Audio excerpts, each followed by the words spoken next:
A paz do Senhor Jesus, meus amados irmãos, povo de Deus, sejam bem-vindos para mais um vídeo da série dos Salmos, a série que Deus colocou no meu coração.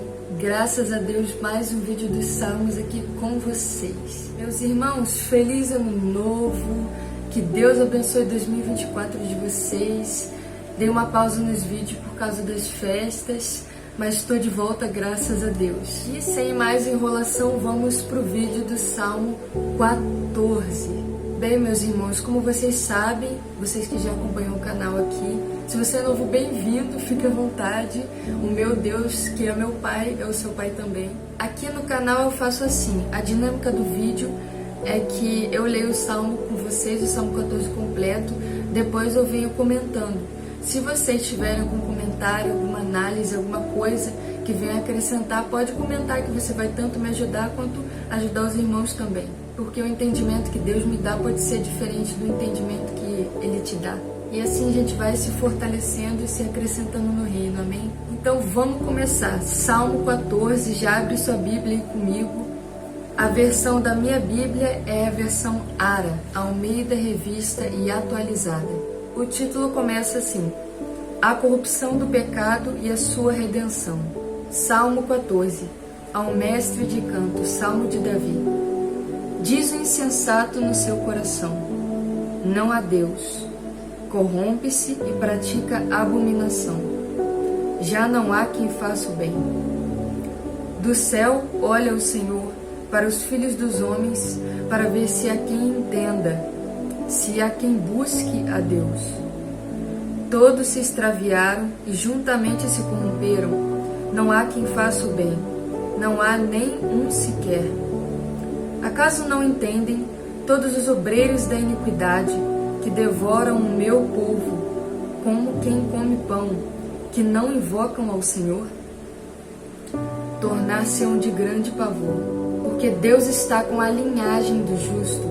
Meteis a ridículo o conselho dos humildes, mas o Senhor é o seu refúgio. Tomara de Sião viesse já a salvação de Israel. Quando o Senhor restaurar a sorte do seu povo, então exultará Jacó e Israel se alegrará. Meus irmãos, eu vou fazer de um jeito diferente hoje com vocês. Eu vou começar comentando do versículo 4. Depois eu venho comentando o resto do salmo do decorrer do vídeo com vocês. Versículo 4. Acaso não entendem todos os obreiros da iniquidade, que devoram o meu povo como quem come pão, que não invocam ao Senhor? Ou seja, essas pessoas que comem um povo de Deus como pão, não entendem que não invocam o Senhor, ou seja, eles acham que estão invocando o Senhor. Esses obreiros da iniquidade, quando comecei a ler, eu pensei que eram ímpios que ficam atacando o povo de Deus, sabe? Mas quando eu li devoram o meu povo, eu tive entendimento de que essas pessoas não são ímpios, não são pessoas do mundo, mas sim estão dentro da casa de Deus e no meio do povo de Deus. Não só no meio, mas sim na liderança do povo de Deus. O começo desse salmo diz assim: diz o insensato no seu coração, não há Deus. Esses insensatos são líderes insensatos que comem o povo de Deus como pão. Acaso não entendem, versículo 4, que não invocam ao Senhor? Na minha tradução está assim, tem umas traduções que está semelhante, sabe? Um pouco diferente, mas é o mesmo sentido, o mesmo significado. Esses homens que acham que estão invocando ao Senhor são obreiros da iniquidade e estão comendo o povo como pão. Versículo 2. Do céu olha o Senhor para os filhos dos homens, para ver se há quem entenda, se há quem busque a Deus. Esse entendimento que Deus procura em nós é questionamento. Não aceitar tudo que falam para nós. Só porque são líderes e impõem para o povo, não significa que estão certos. Esse é o entendimento que Deus está procurando em nós aqui nesse versículo. Se há quem busque a Deus, ou seja, relacionamento. Se há quem busque o relacionamento com Deus, busque a Deus a ponto de ter o discernimento de não aceitar tudo que esses líderes, obreiros da iniquidade impõem para o povo. Buscar ter relacionamento com Ele para não aceitar tudo que impõe a nós, a questionar, a avaliar tudo, julgar as coisas com base do nosso relacionamento com a palavra, com o conhecimento de Deus, com o entendimento de Deus que nós temos. Isso que eu entendo nesse versículo 2. Versículo 5. Tornar-se-ão de grande pavor esses obreiros da iniquidade, porque Deus está com a linhagem do justo. Meteis a ridículo o conselho dos humildes. Versículo 6. Mas o Senhor é o seu refúgio. Meteis a ridículo o conselho dos humildes, ou seja, são soberbos, se acham melhores que os outros e até mesmo mais santos. Versículo 7. Tomara de Sião viesse já a salvação de Israel. Quando o Senhor restaurar a sorte do seu povo, então exultará Jacó e Israel se alegrará. Isso aqui descreve a vinda de Cristo. No caso, agora que nós já sabemos que Ele veio, a sua segunda vinda, onde toda essa injustiça que é feita em cima do povo de Deus, por esses líderes obreiros da iniquidade, vai ser extinguida, eles vão ser julgados e vão ter a sua sentença pelo que é justo eternamente, pelo Rei dos Reis, onde não há injustiça ou iniquidade ou opressão. A palavra que define o que esses obreiros fazem em cima do povo de Deus é opressão, jugo pesado, jugo que não é o jugo de Cristo, que é leve e suave. O jugo pesado desses obreiros vai sair de cima do seu povo, eles vão ser justificados por Cristo, o povo vai ser justificado, esses obreiros vão ser julgados. Com a vinda de Cristo vai ter o fim dessa opressão. Meus irmãos, eu fiz algumas anotações aqui também sobre o que eu pude concluir em cima desse salmo e refletir com os irmãos sobre a realidade de algumas igrejas que nós vemos que tem esse perfil, tem esses obreiros da iniquidade como líderes e oprimem o povo. Vocês já ouviram falar dessas igrejas onde a mulher é espancada pelo marido, um exemplo, e em vez de os irmãos aconselharem a denunciar, a procurar a justiça, a procurar, aplicar a lei em cima do agressor, os irmãos, em vez de aconselharem isso, mandam a mulher orar. Ou já ouviram falar de igrejas onde a mulher não pode ser vista trabalhando de calça, que a mulher é disciplinada, ela fica no banco alguns meses sem tomar santa ceia por causa disso, até mesmo se o emprego exigir isso. Ou já ouviram falar de igrejas que a mulher tem que ser casada para servir ao Senhor, porque é escândalo uma solteira servir ao Senhor? Não vou entrar no mérito da aparência, eu estou aqui citando essas coisas mais graves que acontecem e nós vemos.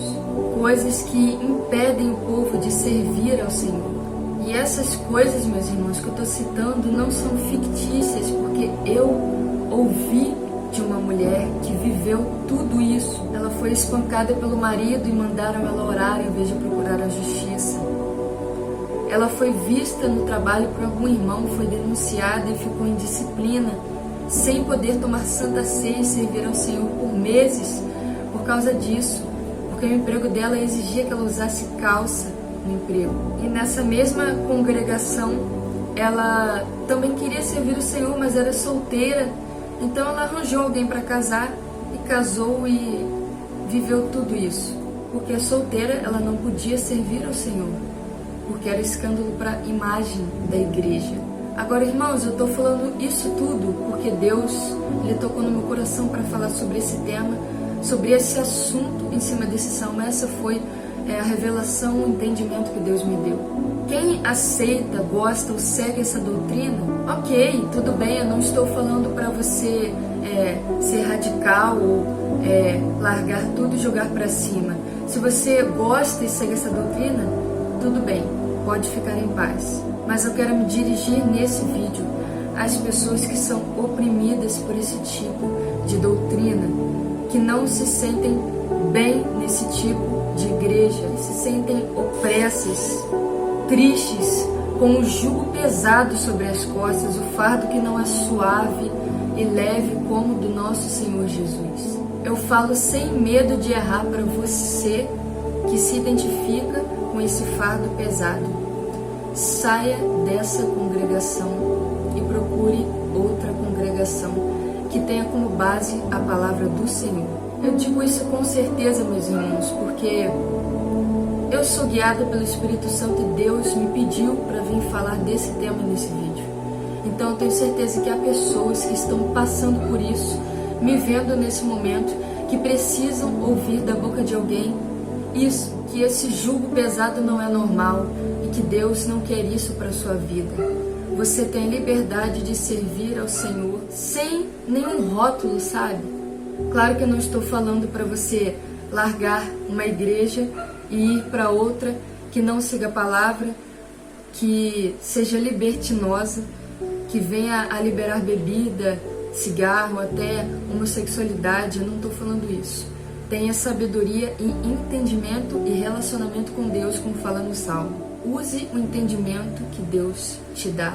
Porque há muitas pessoas que vêm para o Evangelho e acham que, não sei, elas ficam burras ou querem se fazer de burras, como se não tivessem entendimento e se submetessem a um líder tão cegamente, como se fosse uma idolatria, sabe? E elas têm entendimento, o Espírito Santo avisa para elas que alguma coisa está errada, mas elas ignoram a voz do Espírito Santo e preferem ouvir o líder do que a Deus. Então saia, se você estiver se sentindo oprimido assim, saia dessa congregação e procure uma congregação com a palavra do Senhor, mas com uma doutrina diferente, que tenha o jugo suave e leve do nosso Senhor. Não se sinta acusado por líderes ou até mesmo pelo diabo, por deixar uma doutrina que te faz oprimido, que te faz mal para servir ao nosso Deus. Busque uma intimidade com o dono do universo. Ele é a própria sabedoria. Não negligencie a sabedoria e o discernimento. Você deve julgar com base na palavra de Deus e no seu relacionamento com Deus. Invista tempo com Deus e com a sua palavra para ter discernimento e escudo contra essas coisas e essas doutrinas. Deus não quer ver você enfiado numa caixa com somente uma visão, sendo que Ele quer expandir o seu olhar, o seu ministério. Ele quer que você seja livre para servi-lo. Lembrando que eu não estou falando para você ir pular de igreja em igreja, mas eu estou falando para você orar ao Espírito Santo e pedir para Ele para ser guiado para uma igreja onde você se identifique que tem a palavra realmente de Deus, uma igreja que siga a palavra do Senhor. Visite igrejas assim, peça a direção de Deus e saia dessa opressão que o inferno e esses obreiros da iniquidade colocam o seu povo. Seja livre, em nome de Jesus, seja livre para servir a Deus e para se sentir com paz, porque o nosso Deus é o príncipe da paz. Então, meus irmãos, eu espero que Deus verdadeiramente tenha falado com pessoas nesse vídeo, tenha falado ao seu coração. Seja a paz de Cristo o árbitro em vossos corações. Não fique perturbado onde você está. Busque a direção e um relacionamento mais íntimo com o Senhor. E, meus irmãos, ajudem uns aos outros a achar a paz em Cristo e a aconselhar de uma forma sábia uns aos outros. Porque Deus criou as leis e Deus criou a justiça a nosso favor. Foi Jesus mesmo quem disse: da lei eu não vim mudar uma vírgula, mas vim para cumpri-la em favor de vós. Então, busquemos a sabedoria, sejamos sábios e busquemos uma intimidade com o Senhor para não sermos levados por qualquer líder ou vento de doutrina que aparecer. Sejam firmados na rocha, que é Cristo, a fonte de amor, paz e justiça, que é o nosso Deus. Agradeço, meus irmãos, quem permaneceu até até esse ponto do vídeo comigo. Deus abençoe vocês e até o próximo vídeo.